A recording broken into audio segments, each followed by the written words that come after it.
Sebelum kita mulai, jangan lupa untuk subscribe agar kalian tidak ketinggalan cerita-cerita viral selanjutnya. Dan tulis komentar kalian di bawah, dari daerah mana kalian menonton ya? Aku penasaran ingin tahu, siapa yang sudah pernah merasakan kisah seperti ini dalam hidupnya.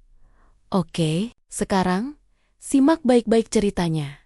Karena kisah ini penuh kejutan yang bikin kalian tak bisa berhenti mendengarkan. Aku menarik napas panjang, membiarkan aroma parfum yang tajam dan sedikit asap rokok sisa semalam menempel di jaketku. Jam menunjukkan pukul 3 pagi. Di luar, kota masih gemerlap. Tapi di hatiku, jam sudah menunjukkan waktu bahaya.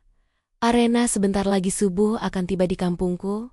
Aku harus cepat. 5 menit lagi subuh akan tiba di kampung. Dan Arsyad suamiku pasti sudah siap dengan sajadahnya. Aku membuka pintu rumah pelan-pelan. Aroma kayu gaharu langsung menyeruak, membersihkan sisa-sisa aroma dosa dari indraku. Ustadz Arsyad, ulama panutan desa itu, sedang tidur pulas, damai, di atas jutaan uang yang kuperoleh dari lantai dansa dan meja VIP klub malam. Aku adalah istrinya, separuh jiwanya, tapi kami hidup dalam dua dunia yang saling membunuh. Dia mengajarkan tentang surga. Aku mencari nafkah di ambang pintu neraka. Dan malam ini, setelah Bu Haji Fatma mengirim surat kaleng, aku tahu sandiwara ini harus berakhir. Salah satu dari kami akan hancur. Aku dengan masa laluku atau dia dengan seluruh kehormatannya. Siapa yang akan bertahan? Dan seberapa mahal harga dari sebuah kebohongan yang ditutupi oleh cinta? Namaku Risa.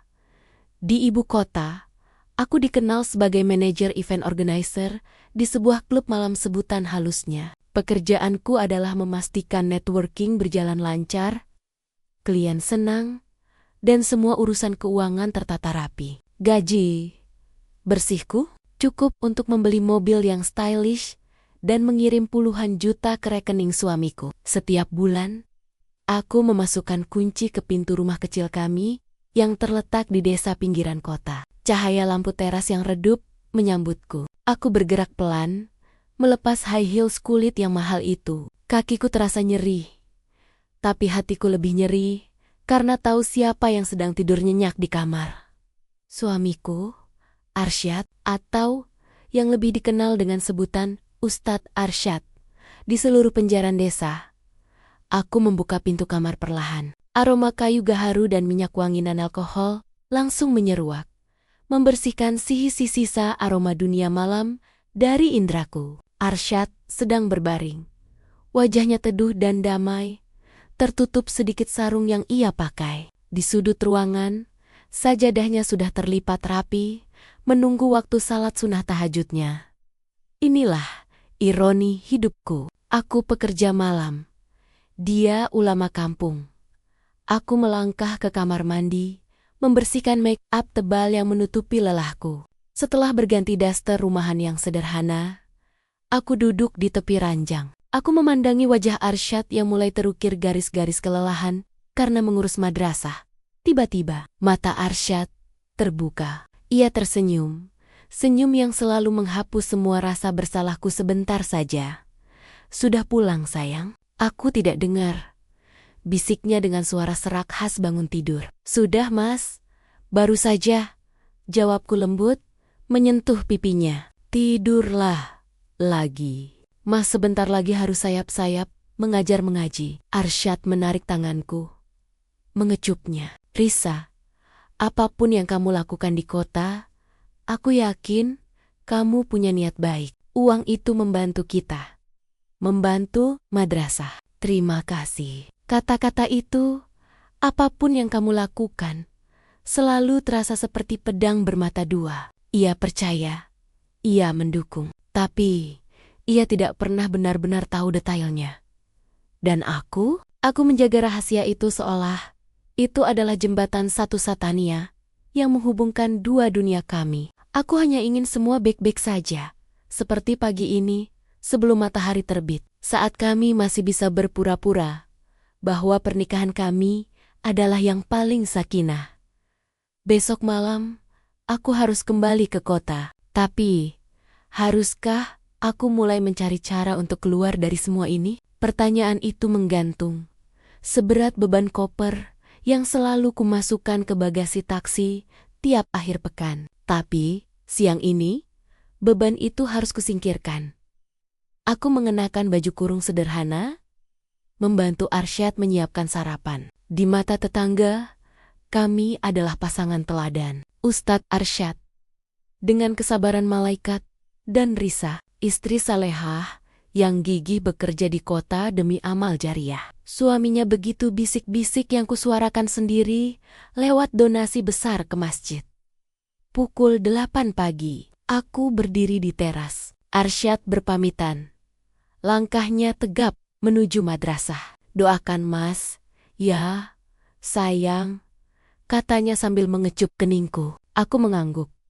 Dari balik jendela, aku melihatnya disambut puluhan murid yang berebut mencium tangannya. Arsyad adalah panutan. Kata-katanya tentang surga dan neraka selalu fasih. Ironisnya, saat ia mengajarkan kebaikan di sana, aku adalah representasi dari ambang batas dosa di kota. Tak lama kemudian, pintu diketuk. Bu Haji Fatma, tetangga paling kritis, masuk dengan membawa sepiring kue. Matanya tak berhenti menyapu perabotan baruku, terutama televisi, layar datar besar yang baru ku beli bulan lalu. Masya Allah. Allah, Riz, rezekimu melimpah sekali, ujar Bu Haji. Nadanya lebih terdengar seperti interogasi. Ustadz Arsyad itu memang suami yang sabar. Hanya, ya, kasihan. Kapan kamu berhenti dari pekerjaan yang jauh itu? Anak-anak di madrasah sering bertanya. Kenapa ibunya tidak pernah ikut pengajian pagi? Wajahku terasa memanas. Ini bukan kali pertama mereka mengagumi uangku, tapi mencurigai sumbernya. Insya Allah, Bu Haji, ini semua untuk madrasah. Kalau madrasah besar, pahalanya kan juga mengalir untuk ustadz, jawabku, mencoba senyum paling meyakinkan. Semoga saja, Nak. Semoga uang halal ini membawa berkah, katanya. Menekan kata-kata uang halal, seolah itu adalah mantra pengusir setan. Aku tahu, kecurigaan Bu Haji bukan tanpa alasan. Ia pernah melihatku pulang dari taksi dengan gaun yang kubungkus ropet-ropet dalam tas. Ia tahu aku bukan sekadar staf administrasi biasa. Saat itu juga, ponselku bergetar. Sebuah pesan dari Pak Juna, bos lamaku yang selalu menuntut dan berbahaya. Risa, klien kita dari Singapura, datang malam ini. Pastikan kamu hadir. Ada yang harus kita bicarakan tentang proyek besar. Jangan coba-coba mangkir, atau semua pinjamanmu akan kujadikan utang negara. Jantungku mencelos. Pinjaman? Itu adalah cara halusnya untuk menyebut utang yang harus kubayar, agar ia tak membongkar rahasia pekerjaanku ke Arsyad. Aku harus kembali malam ini. Aku menatap bingkai foto pernikahan kami. Dua dunia yang sebentar lagi akan bertabrakan. Dan aku harus memilih sisi mana yang harus kuselamatkan. Pesan singkat dari Pak Yuna terasa seperti borgol yang merantai kakiku ke kehidupan malam yang ingin kutinggalkan. Ini bukan sekadar pekerjaan. Ini adalah jebakan utang yang ditutupi oleh kesepakatan rahasia agar mulutnya tetap tertutup. Aku berdiri di depan cermin, menatap pantulan diriku yang berkerudung rapi. Tangan kananku memegang ponsel berisi ancaman. Tangan kiriku memegang buku tabungan yang mencatat semua transfer besar untuk madrasah. Uang dan kebohongan telah membangun dinding pelindung yang kini runtuh. Saat tengah hari, Arsyad pulang. Wajahnya bersinar karena baru selesai mengajar. Ia melihatku termenung di ruang tamu. Ada apa, Risa? Kamu terlihat lelah sekali, tanyanya. Suaranya penuh kekhawatiran. Aku memaksakan senyum. Tidak, Mas. Aku hanya memikirkan pekerjaan. Ada proyek besar yang membuatku harus kembali malam ini juga. Ini mendadak sekali. Arsyad duduk di sampingku, menggenggam tanganku. Mas tahu, kamu bekerja keras untuk kita. Tapi, Jangan pernah lupakan istirahat. Kesehatanmu lebih mahal dari semua proyek itu. Kata-katanya terasa begitu tulus, membuatku semakin merasa sebagai penipu ulung. Aku tahu, aku tidak bisa lagi menunda. Aku harus berhadapan dengan Pak Yuna, bukan untuk bekerja, tapi untuk mencari jalan keluar dari jerat utang ini. Mas, ujarku, menahan napas. Jika suatu hari nanti, Mas tahu bahwa pekerjaanku di kota itu tidak sebersih yang Mas kira, apa yang akan Mas lakukan? Senyum Arsyad sedikit memudar, digantikan oleh kerutan di keningnya. Ia menatap mataku lekat-lekat. Sebuah pandangan yang membuatku merasa telanjang tanpa perlindungan. Risa, aku tidak pernah bertanya detailnya, karena aku mempercayai hatimu. Jawabnya perlahan, aku menikahi dirimu, bukan pekerjaanmu. Tapi, jika pekerjaan itu membuatmu tidak nyaman, membuatmu gelisah, atau menjauhkanmu dari Allah, maka tinggalkan. Kita bisa hidup sederhana. Kita bisa makan seadanya. Aku tidak butuh madrasah yang mewah jika harus kehilangan dirimu. Air mataku hampir menetes, tapi aku menahannya. Aku tahu, pengorbanannya terlalu besar. Jika aku jujur sekarang, ia akan kehilangan kehormatan dan jabatannya sebagai ulama. Itu adalah risiko yang tidak akan pernah kuambil. Terima kasih, Mas. Bisik, aku akan segera menyelesaikannya. Setelah proyek ini selesai, aku janji, aku akan mulai mencari pekerjaan baru. Janji itu kuucapkan dengan sepenuh hati. Walau aku tahu, untuk keluar dari cengkraman Pak Yuna, aku harus melakukan sesuatu yang jauh lebih ekstrem daripada sekadar berhenti bekerja. Aku berdiri, meraih tas kerjaku. Malam ini, aku akan kembali ke kota, ke dunia yang penuh gemerlap dan kebohongan. Tapi kali ini, tujuanku bukan lagi uang. Tujuanku adalah kebebasan, dan perjuangan untuk itu baru saja dimulai. Membawaku langsung menuju konflik yang tak terhindarkan. Aku tiba di kantor Pak Juna, bukan di klub malam tempatku biasa bekerja, tapi di sebuah apartemen penthouse mewah yang ia jadikan kantor pribadinya. Ruangan itu dingin, elegan, dan terasa menyesakan. Aku duduk berhadapan dengan Pak Yuna. Ia tersenyum, senyum yang sama sekali tidak menyenangkan. Di sampingnya duduk Tuan Leo, klien dari Singapura yang tampak angkuh. Risa, akhirnya kamu datang. Tuan Leo ini sangat terkesan dengan dedikasi kerjamu selama ini, kata Pak Yuna sambil menatapku penuh makna. Aku tahu, dedikasi yang dimaksud adalah bagaimana aku selalu berhasil meyakinkan klien dengan caraku sendiri. Terima kasih, Pak. Tapi kedatangan saya bukan untuk proyek baru. Saya ingin membicarakan pengunduran diri saya. Seketika, senyum Pak Yuna menghilang. Tuan Leo mengangkat alisnya, lalu berbisik pada Pak Juna dalam bahasa Inggris. Pak Juna tertawa kecil, tawa sinis yang membuat bulu kuduku berdiri. Pengunduran diri? Risa, kamu tahu kan? Kita punya kesepakatan. Ia menekankan kata kesepakatan. Lagi pula, utangmu belum lunas, dan madrasah suamimu itu masih membutuhkan dana besar, bukan? Aku menegakkan punggungku. Saya akan melunasi semua utang itu, berapapun jumlahnya. Pak Juna mencondongkan tubuhnya ke depan. Matanya menyipit. Masalahnya bukan soal uang lagi, Risa. Masalahnya adalah loyalitas. Ia menjentikan jarinya. Asisten Pak Yuna masuk dan meletakkan sebuah map coklat di meja di hadapanku. Jantungku berdebar kencang. Aku tahu isinya. Kamu ingin berhenti dan menjadi istri ulama seutuhnya? Bagus. Tapi kamu harus tahu, Risa, aku punya koleksi foto dan rekaman masa lalumu saat kamu baru merintis karir di sini. Bisik Pak Juna. Suaranya pelan tapi menusuk. Bayangkan, jika semua itu sampai ke Bu Haji Fatma. Atau lebih parah, Ustadz Arsyad. Aku menahan napas. Rasa takut yang selama ini kutekan, kini meledak. Isinya bukan sekadar foto kerja, tapi momen-momen gelap dan memalukan yang menjadi harga dari posisiku sekarang. Jangan libatkan suamiku, ucapku datar, mencoba mempertahankan ketenangan. Aku tidak ingin melibatkan suamimu. Aku hanya ingin kamu menuntaskan proyek Singapura ini. Hanya 3 bulan, Risa. Setelah ini selesai, aku akan menyerahkan semua berkas ini padamu. Ini janji. Pak Juna menyodorkan sebuah kontrak. Sebuah janji manis yang aku tahu beracun. Tapi aku tidak punya pilihan lain. Jika aku menolak, foto-foto itu bisa saja sampai ke kampung besok pagi, menghancurkan martabat Arsyad dan semua yang telah kami bangun.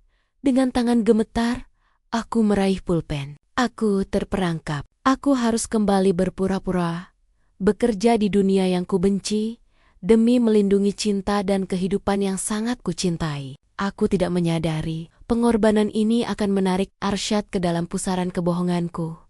Sejak menandatangani kontrak 3 bulan dengan Pak Yuna, jadwal kepulanganku ke kampung semakin tidak menentu. Aku berbohong tentang rapat mendadak, tentang perjalanan dinas, dan tentang lembur tanpa akhir.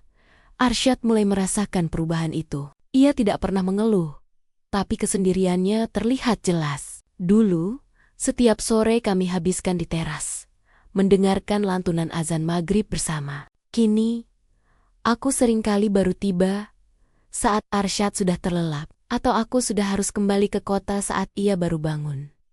Suatu sore, aku berhasil pulang sedikit lebih cepat. Aku duduk di tepi ranjang, memperhatikan Arsyad yang sedang serius membaca kitab kuning. Ia tampak damai, seolah dunia luar tidak pernah menyentuhnya. Mas, panggilku pelan. Arsyad menutup kitabnya, menoleh dengan senyum. Kamu pulang, sayang. Mas, senang sekali. Aku mendekat, memeluknya erat. Ada rasa aman yang kurindukan dari pelukan ini, tapi juga rasa takut yang mendalam, karena aku tahu betapa kotornya tangan yang memeluknya ini.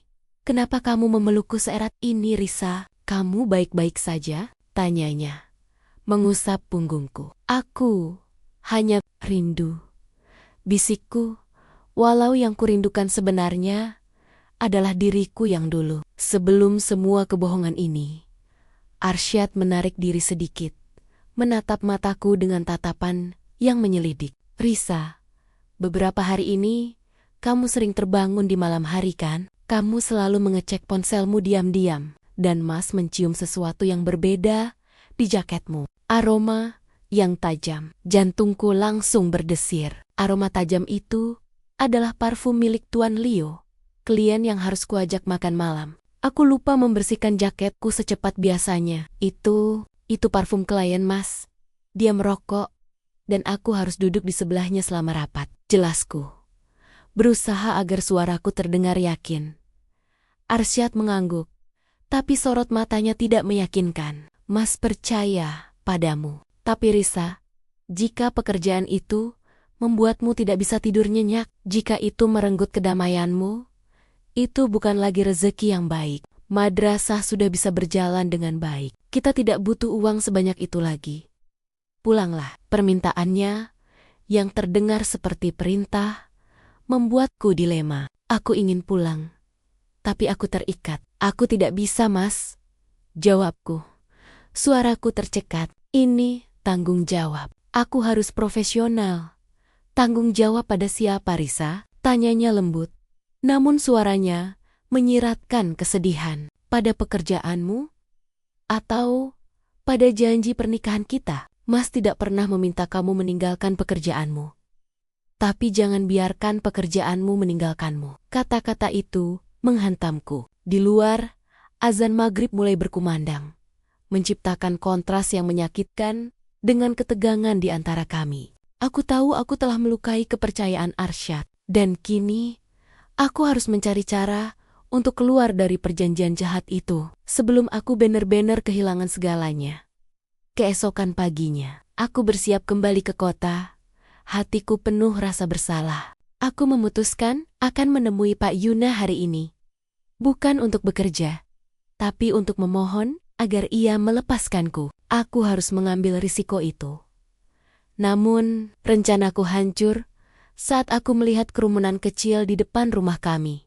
Aku melihat Arsyad berdiri di teras. Wajahnya tegang dan pucat. Di tangannya ada secari kertas putih, bukan dari bahan biasa, melainkan kertas tebal yang mewah. Tangan Bu Haji Fatma menutup mulutnya. Matanya memancarkan campuran antara iba dan rasa ingin tahu yang mengerikan.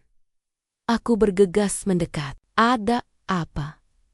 Mas? Arsyad tidak menjawab. Hanya menyerahkan kertas itu padaku. Itu adalah surat kaleng. Diketik rapi, tanpa nama pengirim. Isinya, Ustadz Arsyad yang terhormat. Apakah Anda yakin bahwa semua amal jariah yang disumbangkan istri Anda, Risa, didapat dari cara yang bersih?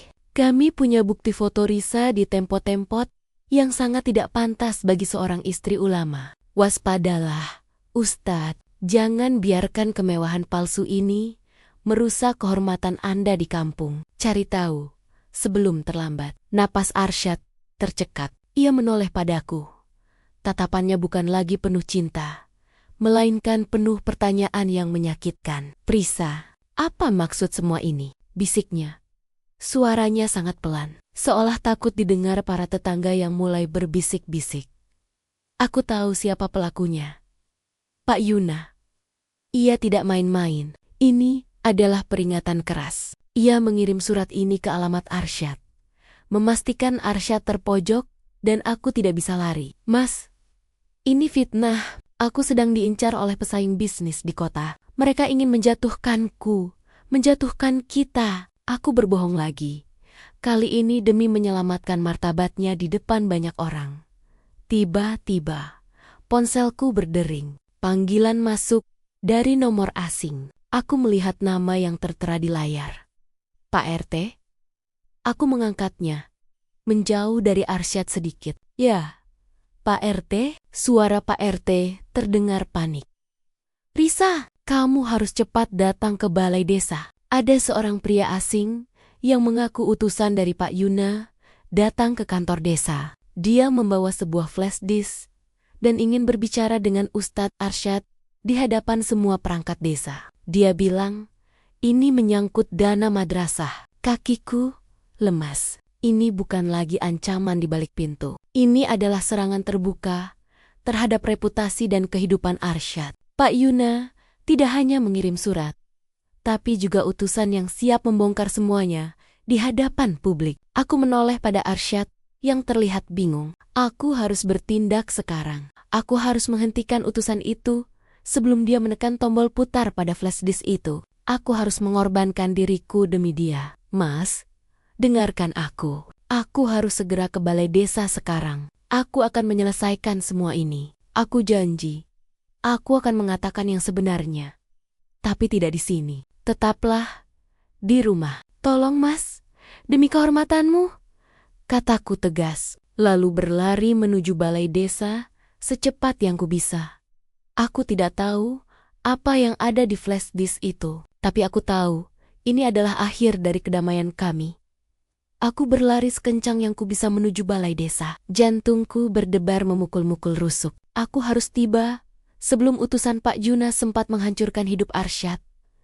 Ketika aku tiba, suasana di balai desa tegang. Beberapa tokoh masyarakat, termasuk Pak RT dan seorang perwakilan dari yayasan madrasah, duduk mengelilingi meja. Di tengah ruangan, berdiri seorang pria berjas mahal dengan tas kerja kulit jelas sekali. Dia adalah utusan Pak Yuna. Maaf, permisi, seruku. Terengah-engah, langsung berjalan mendekati pria itu. Pria berjas itu tersenyum puas. Nyonya Risa, tepat waktu sekali. Saya baru saja akan menunjukkan bukti otentik kepada Bapek-Bopak di sini tentang sumber dana yang dikirimkan ke madrasah. Ia mengangkat flash disk itu dengan angkuh. Berhenti, kataku. Suaraku nyaris bergetar. Dia ini penipu, Pak RT. Dia adalah utusan dari pesaing bisnis saya yang mencoba melakukan pemerasan. Jangan percaya apapun yang dia katakan. Utusan itu tertawa kecil. Pemerasan? Pemerasan, Nyonya Risa. Saya hanya menunjukkan fakta bahwa perusahaan Nyonya beroperasi di wilayah yang melanggar hukum. Dan dana yang Nyonya kirimkan ke madrasah Ustadz Arsyad itu tidak terdaftar resmi sebagai sumbangan. Aku tahu, aku tidak bisa lagi membantah soal dana. Aku harus mengalihkan perhatian. Tunjukkan buktinya. Kalau memang berani, tantangku, walau tanganku dingin. Kalau memang saya bersalah, laporkan saya ke pihak berwajib. Jangan mempermalukan suami saya yang tidak tahu apa-apa di hadapan tetangganya. Aku melirik Pak RT. Pak RT, saya mohon, jangan biarkan pria ini memutar apapun di flash disk itu. Jika dia benar-benar punya bukti yang kuat, kenapa dia tidak melapor ke polisi, tapi malah datang ke desa ini seperti preman? Kata-kataku mengenai sasaran. Wajah Pak RT terlihat bimbang. Begini saja, potong utusan itu.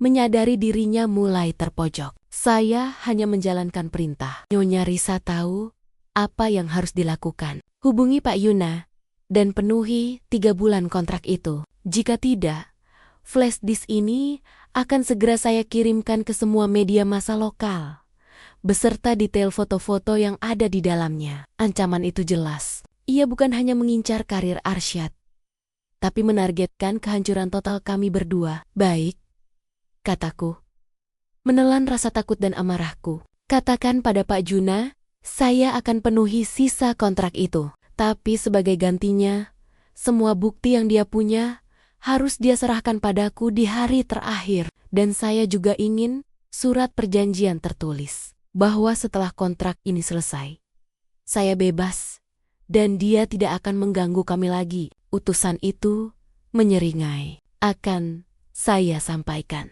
Keputusan yang bagus. Risa, sampai jumpa di kota. Ia kemudian meninggalkan balai desa. Meninggalkan aku dengan hati yang hancur di tengah tatapan penuh tanya dari para tokoh desa. Di dalam taksi menuju kota, aku memegang ponsel erat-erat. Aku tidak punya waktu 3 bulan. Tujuan baruku sudah jelas. Aku harus menemukan dan menghancurkan semua salinan bukti yang dimiliki Pak Juna, termasuk master kapinya. Sebelum masa kontrak sialan ini berakhir, ini adalah satu-satunya jalan untuk mendapatkan kembali kehormatan Arsyad dan kebebasanku. Aku kembali ke kehidupan malam, tapi kali ini, aku bukanlah Risa yang mabuk uang. Aku adalah agen rahasia yang menyamar di tengah hingar-bingar. Aku harus kembali bersinar di antara klien-klien. Tapi tujuanku hanyalah satu, mencari tahu di mana Pak Juna menyimpan flash disk dan berkas-berkas lamaku malam itu. Di klub malam Aurora, aku mengenakan gaun paling mencolok dan senyum paling palsu. Aku sengaja mendekati Vino, asisten kepercayaan Pak Yuna yang dikenal suka membual saat mabuk. Vino, kenapa Pak Juna akhir-akhir ini suka sekali menyimpan dokumen-dokumen penting di luar kantor, sampai mengirim utusan ke desa segala? Itu kan berisiko. Pancingku sambil menyerahkan segelas mocktail mahal. Vino tertawa, nadanya sombong. Pak Yuna itu jenius. Risa, dia tidak akan menyimpan barang berharga di tempat yang gampang ditemukan. Bukti-bukti berharga itu dia simpan di tempat paling aman yang kamu duga. Tempat paling aman? Aku mengulang. Berusaha terdengar penasaran biasa. Tentu saja, di rumah pribadinya yang di kawasan Menteng. Di sana ada ruangan kerja rahasia dengan brankas digital. Itu isinya master copy semua rahasia klien, termasuk rahasia kamu Nyonya Ustadz. Bisiknya, matanya setengah tertutup karena pengaruh alkohol. Jantungku berdesir kencang. Rumah pribadi di Menteng. Aku belum pernah ke sana, tapi aku tahu lokasinya sangat tersembunyi. Itu adalah informasi yang sangat berharga. Tiba-tiba, Pak Juna muncul. Tatapannya tajam dan curiga. Risa, kenapa kamu malah mengobrol dengan Vino? Tuan Leo mencarimu di lantai atas. Cepat, urus dia. Aku buru-buru meminta maaf dan pergi. Tapi aku tahu, Pak Yuna sudah melihat kejanggalan. Aku harus bergerak cepat. Sebelum dia menyadari bahwa aku mulai melakukan penyelidikan di lantai atas. Aku bertemu Tuan Leo. Aku tersenyum Tapi pikiranku tertuju pada Menteng. Aku harus mencari cara masuk ke rumah itu. Tapi bagaimana? Arsyad adalah ulama kampung. Aku adalah manajer klub malam. Jaringan kami sangat berbeda. Saat aku sedang berpikir keras, sebuah ide gila melintas. Aku ingat, Arsyad punya seorang sahabat lama, Harun, yang kini sukses menjadi pengusaha properti dan sering berurusan dengan klien-klien kaya di Menteng. Aku meraih ponselku di kamar, kecil. Aku tahu ini berisiko, karena Harun dan Arsyad sudah lama tidak berhubungan baik karena perbedaan visi bisnis. Tapi, aku tidak punya pilihan. Aku menghubungi nomor lama Harun, begitu dia mengangkat. Aku langsung berbisik, memaksakan suaraku terdengar ramah. Harun, ini aku, Risa, istri Arsyad. Aku butuh bantuanmu. Ini tentang kehormatan Arsyad, dan ini rahasia yang sangat berbahaya. Aku tahu, meminta bantuan dari orang yang punya hubungan tegang dengan suamiku adalah langkah yang putus asa. Tapi, demi Arsyad, aku akan melanggar aturan apapun. Aku mengatur pertemuan dengan Harun di sebuah kafe terpencil di kawasan bisnis. Saat ia datang, ia tampak jauh lebih mapan dan arogan daripada Harun yang ku kenal dulu saat ia masih menjadi teman seperjuangan Arsyad di madrasah. Risa, aku hampir tidak mengenalimu, sapanya. Menatapku dari atas ke bawah. Istri Ustadz Arsyad meminta bertemu denganku. Ada urusan apa sampai harus sepenting ini? Aku langsung ke intinya, tanpa basa-basi. Harun, aku tahu kamu dan Arsyad punya masalah lama. Tapi ini bukan tentang kalian. Ini tentang kehancuran total Arsyad dan madrasahnya. Aku menceritakan semua. Tentang Pak Yuna, utang, ancaman foto, dan tentang surat kaleng yang dikirim ke desa. Aku hanya menyamarkan pekerjaanku sebagai manajer marketing yang berurusan dengan klien kelas atas. Wajah Harun berubah serius. Ia memang tidak menyukai Arsyad, tapi ia tetap menjunjung tinggi kehormatan. Jadi, kamu ingin aku melakukan apa? Menghadapi orang sekelas Juna? Itu konyol, katanya, menyilangkan tangan di dada. Aku tidak memintamu menghadapinya. Aku hanya butuh bantuanmu untuk masuk ke rumah pribadinya di Menteng. Bisik, aku tahu kamu punya jaringan di sana. Kamu bisa membuatku masuk tanpa dicurigai. Aku harus mencari flash disk dan berkas-berkas lamaku yang ada di brankas digitalnya. Harun menatapku lama. Pandangan menyelidiknya membuatku merasa tidak nyaman. Itu sama saja pencurian. Kamu mau mempertaruhkan hidupmu? Aku sudah mempertaruhkan segalanya. Harun, Arsyad, dia adalah pria paling jujur yang kukenal. Aku tidak akan membiarkan ia kehilangan kehormatan hanya karena masa laluku. Ucapku, nadaku sedikit bergetar karena emosi. Harun menghela napas panjang. Ia mengambil kunci mobilnya dan memutarnya di antara jemarinya. Baiklah. Baiklah, aku akan membantumu. Putusnya membuatku terkejut. Tapi ada harganya. Risa, bukan uang. Aku ingin kamu, setelah semua ini selesai, memastikan Arsyad tahu siapa yang menyelamatkan kehormatannya. Aku ingin ia berhenti merendahkan pekerjaan duniawiku. Aku ingin pengakuan. Permintaan itu terasa pahit. Itu adalah permintaan yang dapat merusak harga diri Arsyad. Namun, itu adalah satu-satunya jalan. Aku setuju. Aku janji, kataku. Harun tersenyum licik. Bagus. Kebetulan sekali. Pak Juna akan mengadakan pesta di rumahnya akhir pekan ini untuk merayakan penandatanganan kontrak dengan Tuan Leo. Aku punya undangan. Aku bisa membawamu masuk sebagai sekretaris pribadiku. Tapi ingat Risa, kamu hanya punya waktu 15 menit. Saat pesta berlangsung. Setelah itu, kamu keluar. Jika kamu tertangkap, aku tidak mengenalmu. Jantungku berpacu kencang. 15 menit. Kesempatan sekali seumur hidup untuk menghapus masa laluku. Rencana berbahaya ini sudah di depan mata. Aku harus pulang dan mencari tahu dari Arsyad kode rahasia apa yang bisa kugunakan untuk membuka brankas digital. Aku kembali ke rumah. Kebohongan besar membeku di tenggorokanku. Arsyad sedang duduk di ruang tamu, membaca buku dengan pandangan kosong. Ia terlihat lelah dan khawatir setelah insiden surat kaleng dan utusan di balai desa. "Mas, aku sudah bilang, jangan terlalu dipikirkan," kataku, berusaha menormalkan suasana. Arsyad menutup bukunya. "Bagaimana Mas tidak memikirkan, Risa? Reputasi Mas dipertaruhkan. Tapi yang lebih penting, kamu kenapa? Kenapa kamu rela berjuang sendirian sampai sejauh ini hanya untuk melindungi Mas?" Aku duduk di sampingnya, memegang tangannya. Ini adalah saatnya aku berakting, mencari kode itu tanpa menimbulkan kecurigaan. "Mas, aku ingin kita membuat pengamanan baru untuk semua uang sumbangan madrasah yang kita simpan di bank. Kita harus ganti PIN ATM dan kata sandi online banking," kataku, mengubah topik menjadi keamanan finansial.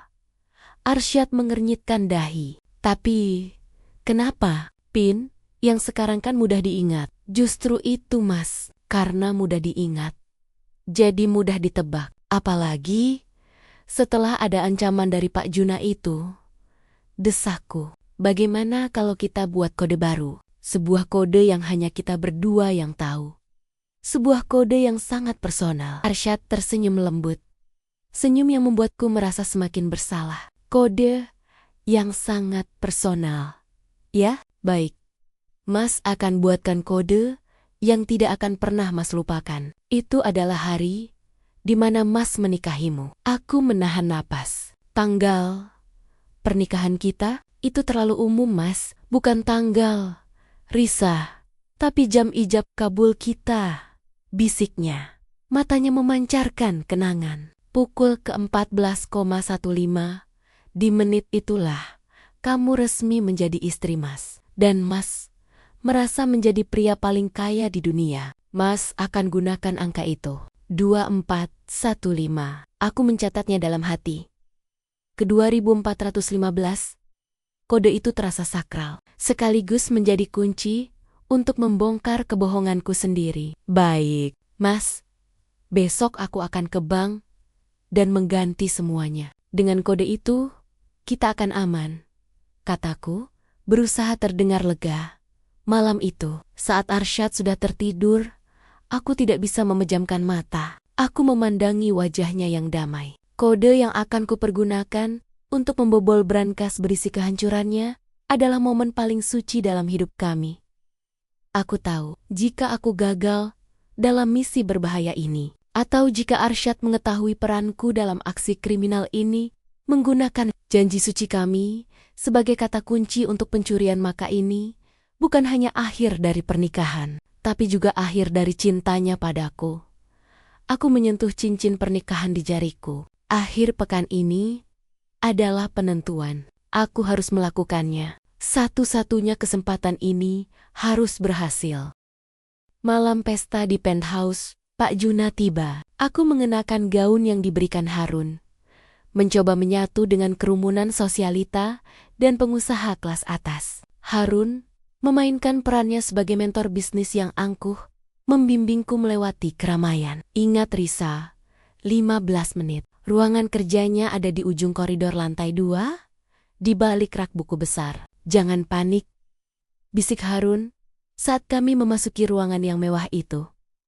Aku mengangguk. Keringat dingin mulai membasahi punggungku di bawah gaun mahal itu. Aku melihat Pak Juna dari kejauhan, sedang tertawa lebar bersama Tuan Leo, dikelilingi banyak orang. Ini adalah momen yang tepat. Harun sengaja menarik perhatian Pak Yuna dengan mengajaknya berdiskusi tentang investasi besar. Saat perhatian Pak Juna teralih sepenuhnya, aku melangkah pergi, berbaur dengan pelayan yang membawa nampan. Aku berhasil naik ke lantai 2. Koridor itu sepi, hanya ada keheningan yang mencekam. Aku menemukan rak buku besar. Aku ingat kata-kata Vino, asisten Pak Juna. "Tempat paling aman yang kamu duga." Aku mencari. Di pinggir rak buku ada sebuah patung kecil. Aku mendorongnya pelan. Sebuah klik terdengar, dan rak buku itu bergeser, memperlihatkan pintu baja tersembunyi.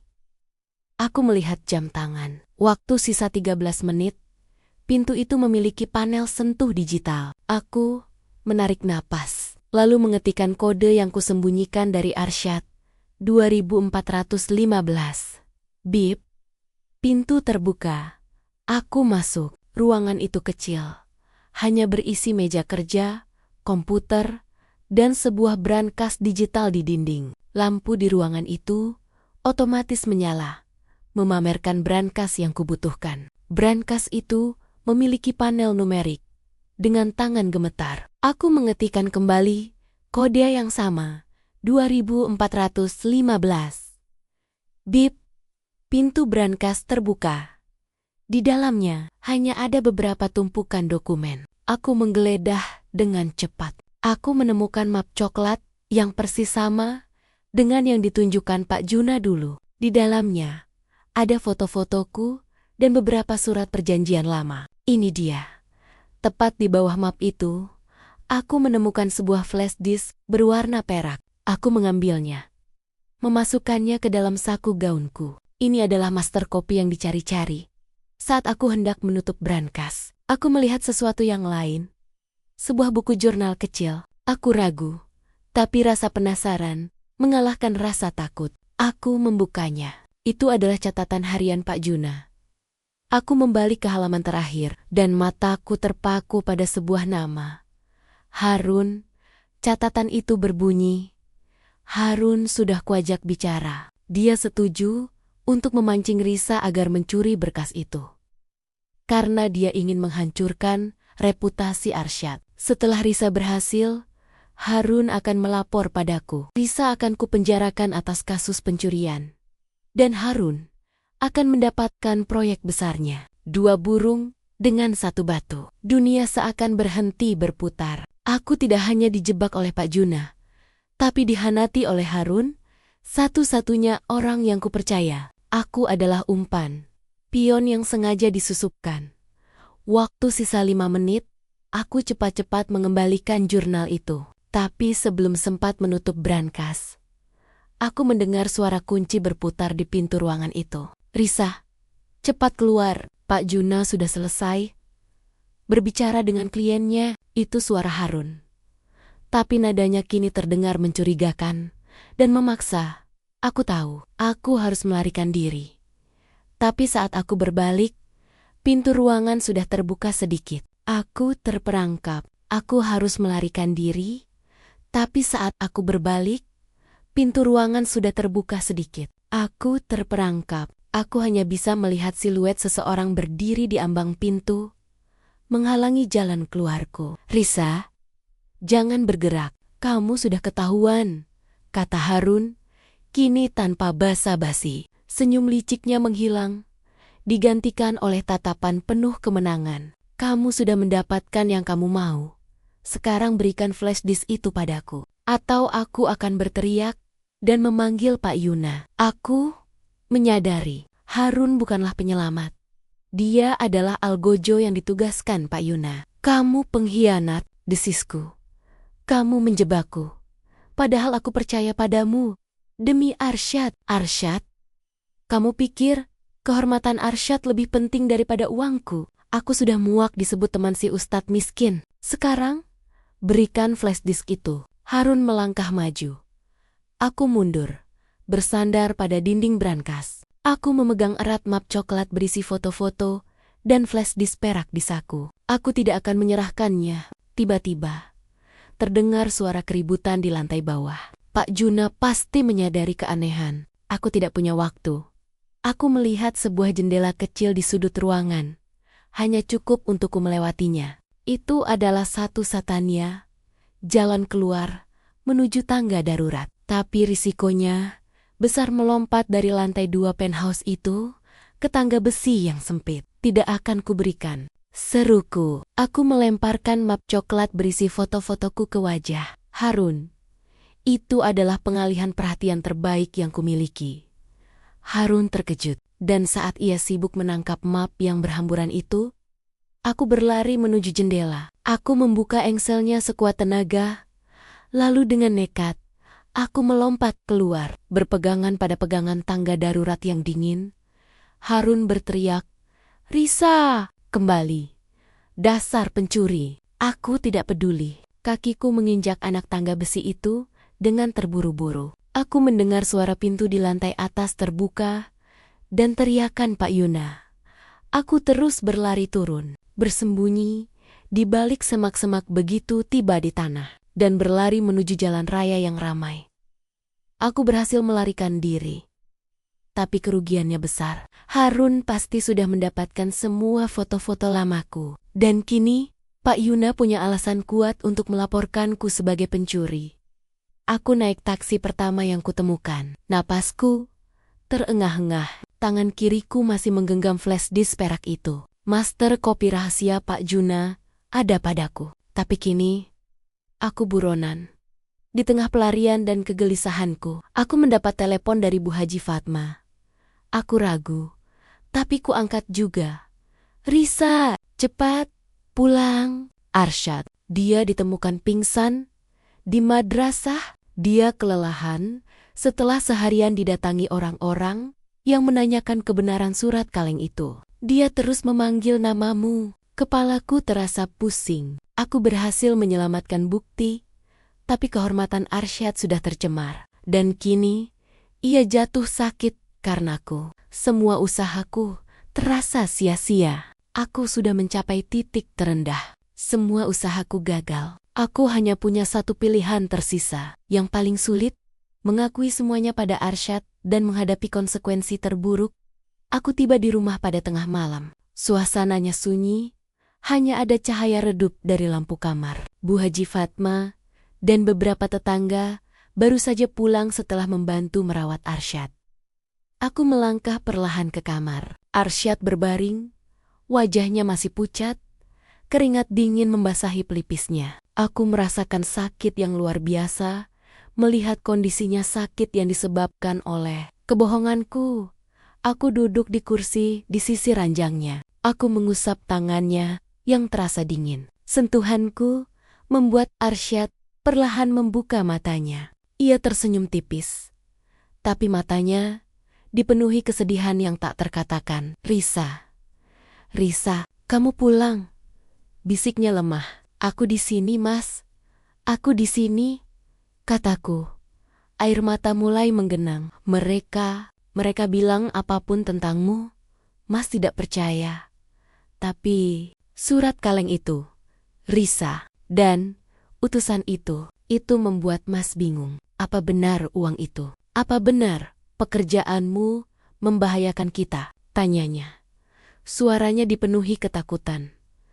Aku tahu, ini adalah saatnya. Aku tidak bisa lagi berlindung di balik sandiwara. Aku meraih tangannya, lalu menciumnya lama, mengumpulkan semua keberanianku. "Mas, maafkan aku," bisikku. Air mata yang selama ini kutahan akhirnya tumpah. "Aku tidak hanya membahayakan kita, aku sudah menghancurkan kedamaianmu." Aku menceritakan semuanya dari awal. Bukan hanya soal pekerjaan manajer klub malam itu, aku menjelaskan bahwa uang itu seringkali berasal dari klien-klien yang tidak jelas, bahwa aku terperangkap utang pada Pak Juna, dan bahwa aku terpaksa kembali bekerja karena dia mengancam akan membongkar masa. Laluku yang kelam dengan foto-foto yang memalukan. Aku bahkan mengakui bahwa kode brankas yang kugunakan adalah jam ijab kabul kami. Aku menunduk, takut menatap matanya. Aku baru saja kembali dari sana. Aku mencuri flash disk berisi rahasia itu, Mas. Aku dijebak oleh Harun. Aku buronan. Aku pantas kamu ceraikan, Mas. Aku telah mengotori kehormatanmu dan kepercayaanmu. Udara di kamar terasa berat. Arsyad terdiam lama sekali, hanya menatap langit-langit. Aku menunggu amarah atau cercaan yang pantas kuterima. Namun, yang ia ucapkan justru menghancurkanku lebih dalam. "Risa," suaranya serak. Aku kecewa, sangat kecewa. Bukan karena pekerjaanmu, Tapi karena kamu berjuang sendirian, kamu merasa harus menanggung dosa ini sendiri. Kamu menggunakan janji suci kita untuk sebuah kebohongan. Kenapa kamu tidak jujur sejak awal? Ia perlahan menarik tangannya dariku. Matanya memejam. Aku tidak tahu lagi siapa yang kunikahi. Aku butuh waktu, Risa.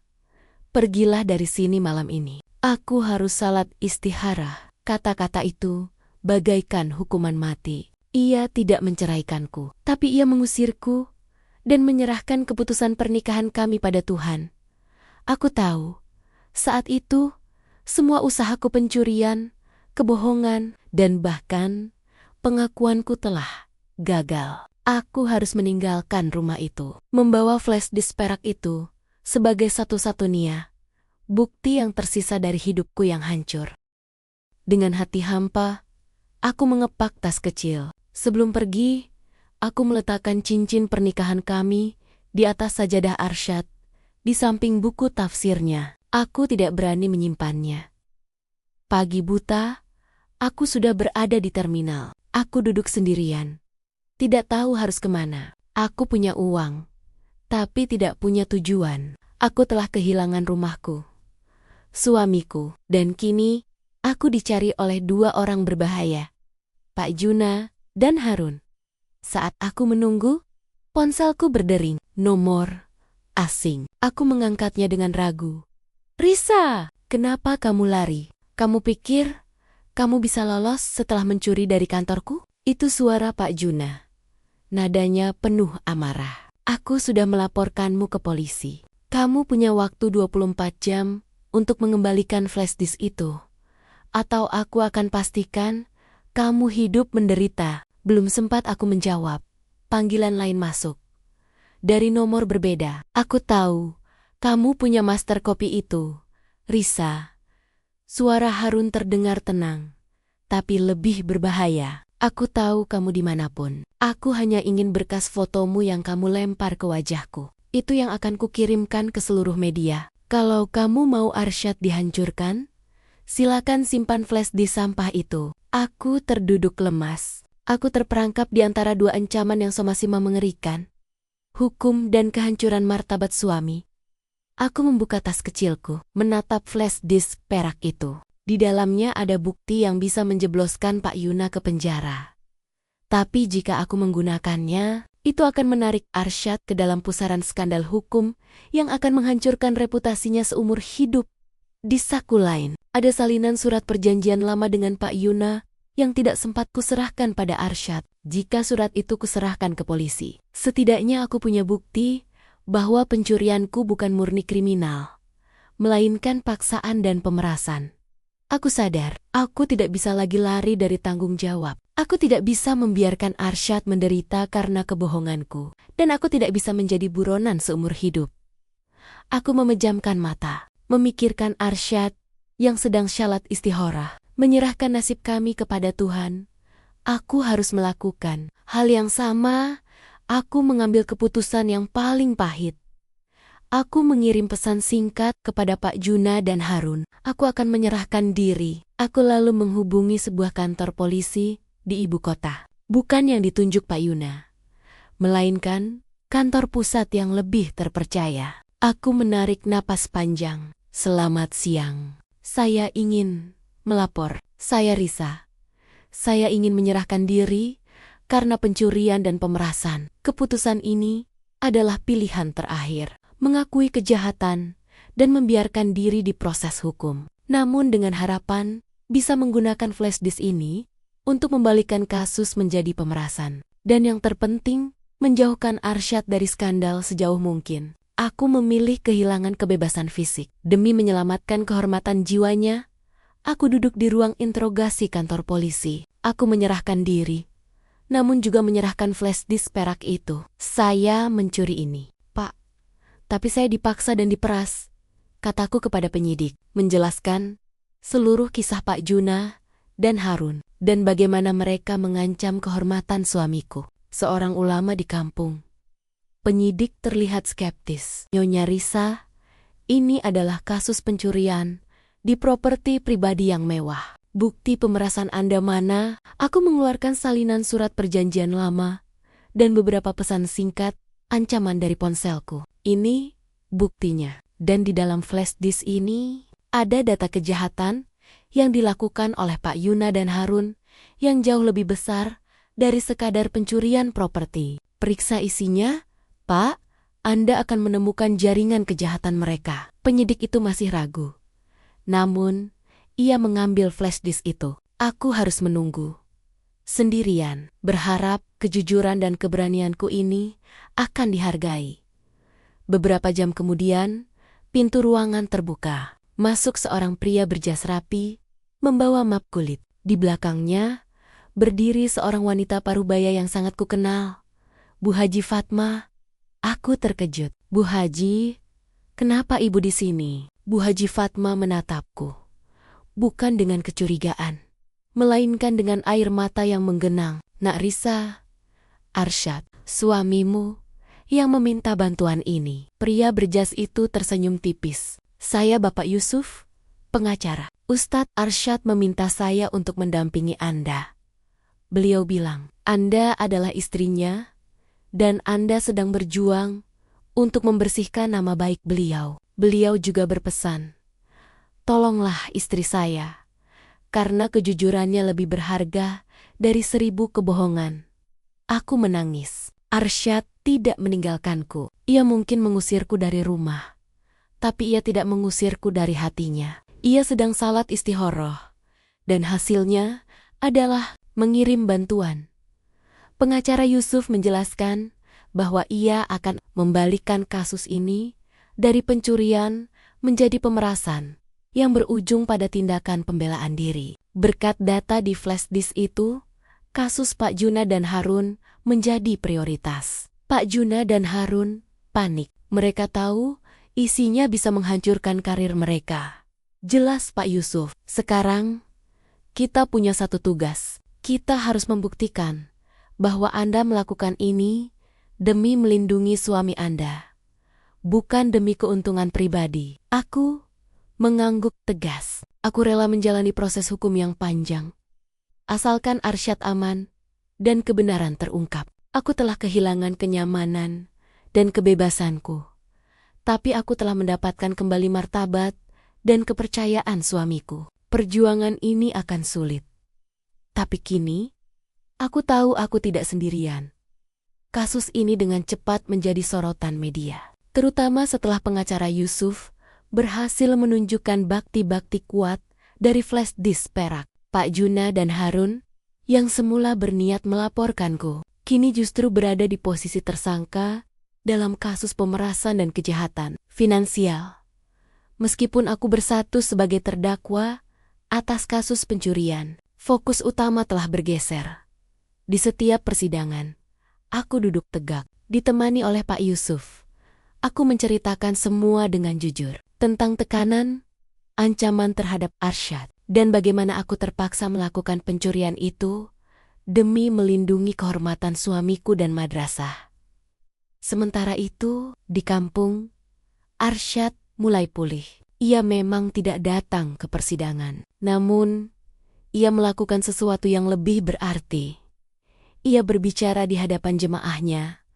Aku mendengar kabar dari Bu Haji Fatma, yang kini menjadi penghubung setia kami. Tadi pagi, Nak Risa, Arsyad berceramah setelah subuh. Beliau tidak menyebut namamu, tapi beliau bicara tentang ujian kejujuran dan cinta tanpa syarat. Cerita Bu Haji di telepon, suaranya terisak. Beliau bilang, manusia yang paling dicintai Allah bukanlah yang tidak pernah jatuh, tapi yang berani bangkit dan mengakui kesalahannya. Jika ada di antara kita yang sedang diuji, jangan dihakimi, tapi doakanlah. Kata-kata Arsyad menyebar cepat. Orang-orang kampung yang semula mencibir mulai menunjukkan rasa simpati. Mereka mulai melihatku bukan sebagai istri ulama yang kotor, tetapi sebagai wanita yang berjuang mati mission demi kehormatan suaminya. Suatu sore, Pak Yusuf menyerahkan kepadaku sebuah kotak kayu kecil. Ini titipan dari Ustadz Arsyad. Aku membukanya. Di dalamnya Ada sajadah kecil miliknya yang ia gunakan saat salat istikharah dan sebuah surat. Surat itu berbunyi, "Risaku, aku sudah mendapatkan jawaban atas istikharahku. Aku percaya padamu. Aku bangga pada keberanianmu. Aku merindukanmu. Jangan pernah menyerah. Mas, menunggu kamu pulang. Jaga sajadah ini. Ia adalah janjiku." Air mataku menetes di atas sajadah itu. Di saat aku merasa paling sendirian di balik jeruji besi, Arsyad mengirimkan simbol kesucian dan janji kami. Sajadah itu bukan hanya kain, tapi pengakuan terbesarnya bahwa aku masih istrinya. Kini, aku punya kekuatan baru. Aku harus berjuang. Bukan lagi untuk membersihkan namaku, tapi untuk membuktikan bahwa cinta dan kejujuran pada akhirnya akan menang melawan kebohongan dan keserakahan. Pak Juna dan Harun, aku harus memastikan bahwa ketika aku kembali ke kampung, aku akan kembali sebagai Risa yang baru, yang pantas mendampingi Arsyad. Hari putusan tiba. Ruang sidang penuh sesak. Pak Juna dan Harun terlihat tegang di kursi terdakwa, sementara aku duduk di kursi khusus, menunggu keputusan nasibku. Jaksa penuntut umum JPU membacakan tuntutan. Meskipun bukti pemerasan Pak Yuna dan Harun sangat kuat, JPU tetap menuntutku bersalah atas tindakan pencurian properti. Hatiku mencelos. Hukum tetaplah hukum. Saat tiba giliran pengacara Yusuf memberikan pembelaan terakhir, ia meminta sesuatu yang tak terduga. Memanggil saksi tambahan. Pintu ruang sidang terbuka. Aku menoleh dan melihat Arsyad masuk. Ia mengenakan baju koko dan peci putihnya. Wajahnya terlihat tenang, tapi matanya memancarkan ketegasan yang belum pernah kulihat. Suasana ruangan langsung hening. Arsyad berjalan ke kursi saksi. Ia tidak menatapku, melainkan menatap lurus ke arah hakim. "Maaf, Yang Mulia Hakim," kata Arsyad. Suaranya lantang dan jelas. "Saya di sini bukan untuk bersaksi tentang hukum, tapi tentang cinta dan janji suci." Pak Juna dan Harun terlihat panik, saling berbisik, mencoba menghentikan kesaksian Arsyad. "Saya adalah suami Risa. Saya tahu semua tentang pekerjaannya, utangnya, dan ancaman yang ia terima," lanjut Arsyad. "Risa mencuri bukan karena ingin kaya. Risa mencuri karena ingin melindungi kehormatan saya dan nama baik madrasah. Dia takut saya kehilangan harga diri di hadapan masyarakat." Arsyad kemudian melakukan sesuatu yang membuatku menahan napas. Ia menoleh ke arahku. Untuk pertama kalinya, "Risa, dengarkan Mas baik-baik," katanya. Suaranya bergetar karena emosi. "Kamu menganggap janji pernikahan kita sebagai kode untuk berbuat dosa. Mas tahu, kamu menggunakan jam ijab kabul kita untuk membuka brankas itu. Tapi sekarang Mas ingin semua orang tahu. Janji pernikahan itu adalah ikatan, bukan sandi kejahatan. Jika kamu harus dihukum, aku akan ikut dihukum. Karena di mata Tuhan, kami adalah satu." Arsyad lalu menoleh ke hakim. "Yang Mulia, saya memohon kepada Anda, pertimbangkanlah bukan hanya perbuatannya, tapi niat yang suci di baliknya. Jika Anda harus menjatuhkan hukuman, biarlah Mas yang menerima hukuman atas kegagalan saya, membimbing istri saya untuk jujur sejak awal." Ruang sidang hening. Air mataku menetes deras. Kesaksiannya bukan pembelaan hukum, melainkan deklarasi cinta dan pengorbanan. Beberapa saat kemudian, hakim membacakan putusan. Pak Juna dan Harun dinyatakan bersalah atas pemerasan dan kejahatan finansial yang terbukti dari flash disk perak Risa. Mereka dijatuhi hukuman berat.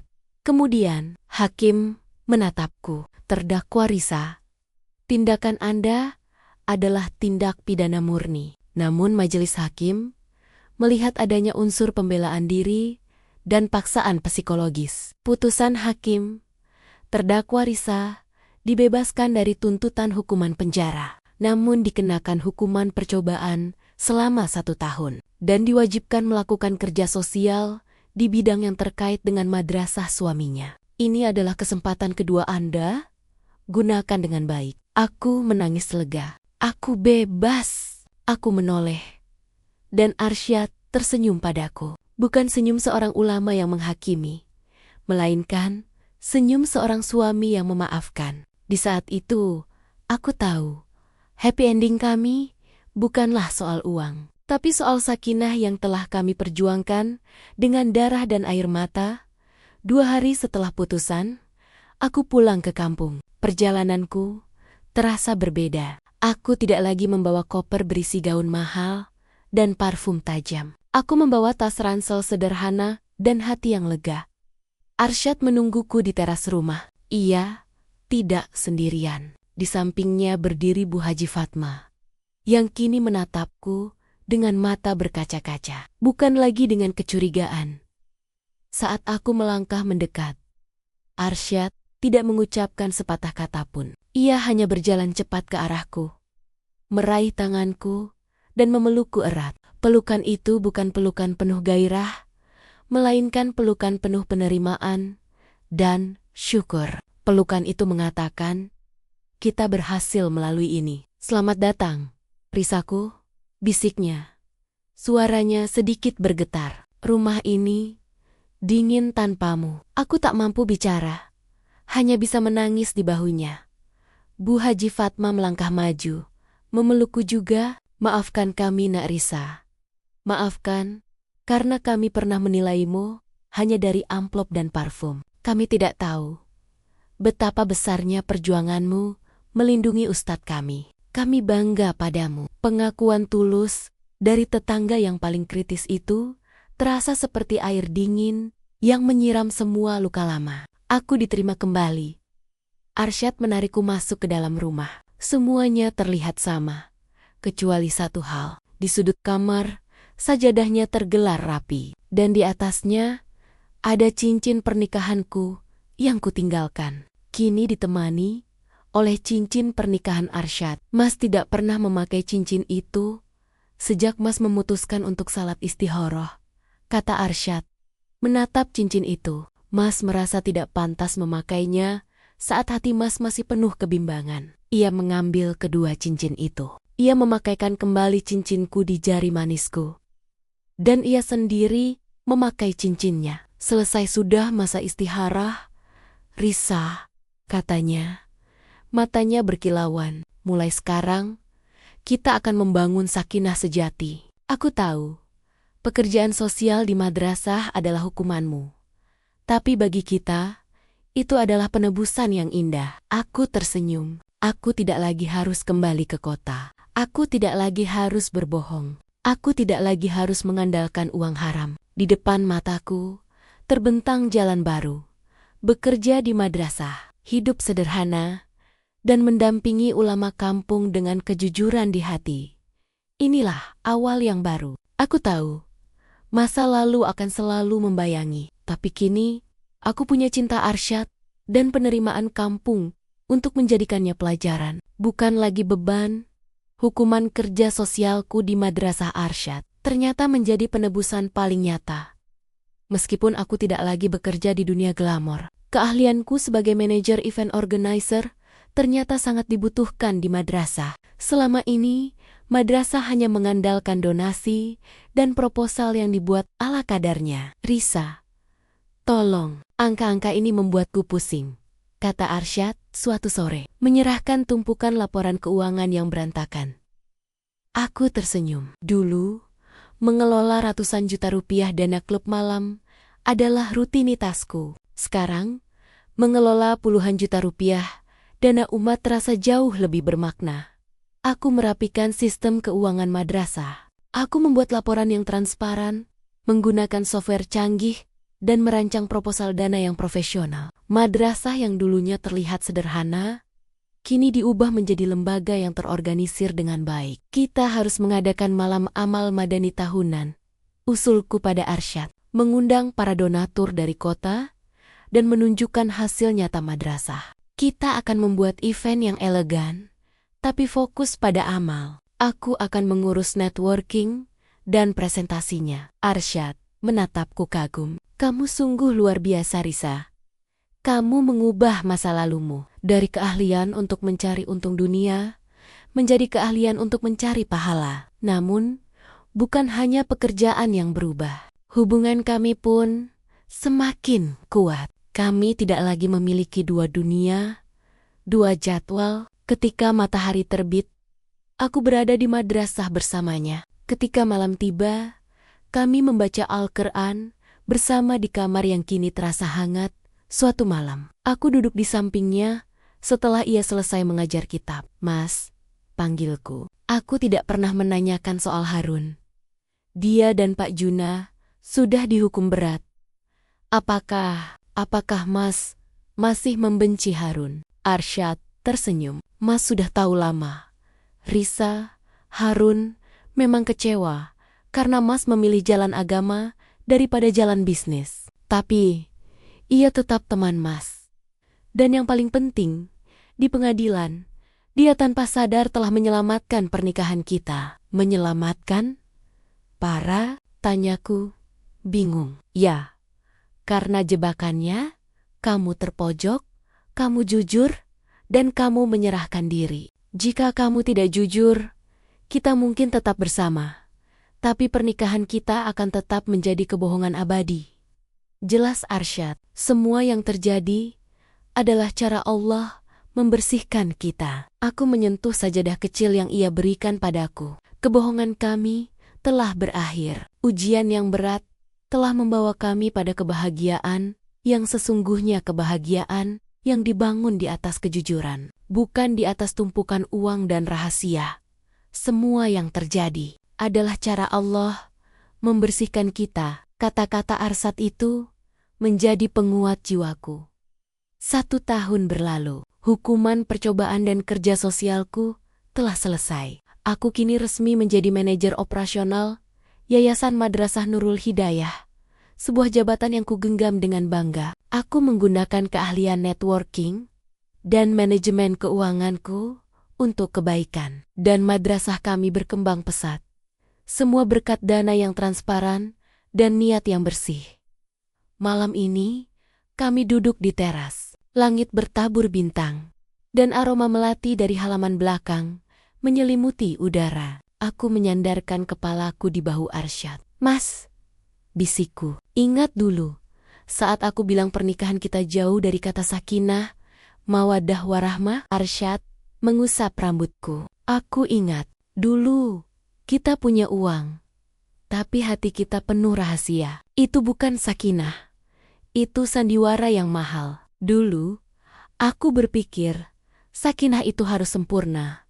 Suami ulama, istri solehah, dan rekening yang gemuk. Tapi sekarang aku tahu, ujarku menoleh ke arahnya. Sakinah sejati itu bukan tentang kesempurnaan, Mas, tapi tentang kejujuran dan penerimaan. Kita diuji oleh pekerjaan yang jauh. Aku di kota dengan godaan uang, kamu di kampung dengan godaan kehormatan.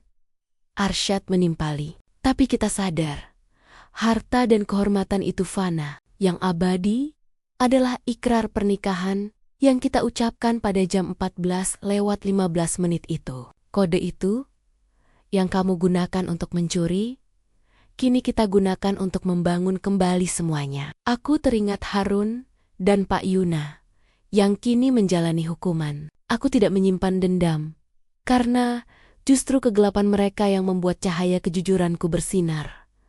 Aku meraih tangan Arsyad, menyentuh cincin pernikahan di jari kami. Aku telah melepaskan Risa yang lama. Risa si pekerja malam yang sombong dengan uangnya. Dan Mas, kamu telah menerima kembali aku yang baru. Risa si istri ulama yang hanya ingin hidup sederhana, kataku.